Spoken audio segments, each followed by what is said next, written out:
ক্ষমা চাওয়ার সবচেয়ে শ্রেষ্ঠ ভাষা আল্লাহুম্মা আনতা রব্বি। কত মধুময়, কত অর্থবহ, কত ঈমান জাগানিয়া, কত আপনার ঈমানি স্বাদ জাগ্রত করার মতো একটা দোয়া। আল্লাহুম্মা আনতা রব্বি, আল্লাহ আপনি আমার রব, আপনি আমার পালনকর্তা। আল্লাহুম্মা আনতা রব্বি লা ইলাহা ইল্লা আনতা, আপনি ছাড়া সত্যিকারের কোনো মাবুদ নেই। ওয়া আনা আবদুক ওয়া আনা আলা আহদিকা ওয়া ওয়া'দিকা মাসতাতা'তু, আমি আপনার গোলাম, আপনার সঙ্গে আমার ওয়াদা রক্ষা করার আমি চেষ্টা করি, মাসতাতা'তু, যতটুকু সম্ভব হয়। আউযু বিকা মিন শাররি মা সানাত, আল্লাহ যে অপকর্ম আমি করে ফেলেছি, যে গুনাহ আমি করে ফেলেছি, এই গুনাহের যে ক্ষতি, এটা থেকে আমি আপনার কাছে পানা চাই, আমাকে যেন জাহান্নাম গ্রাস না করে, এই গুনাহের ফলে দুনিয়া যেন আমার ক্ষতি না করে।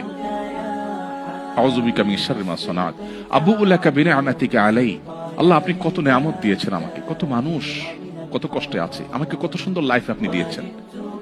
ওয়া আবুউ লাকা বিযামবি, এত ভালো লাইফ দেওয়ার পরও আমি আপনার নাফরমানি করেছি, সেটাও আমি স্বীকার করি।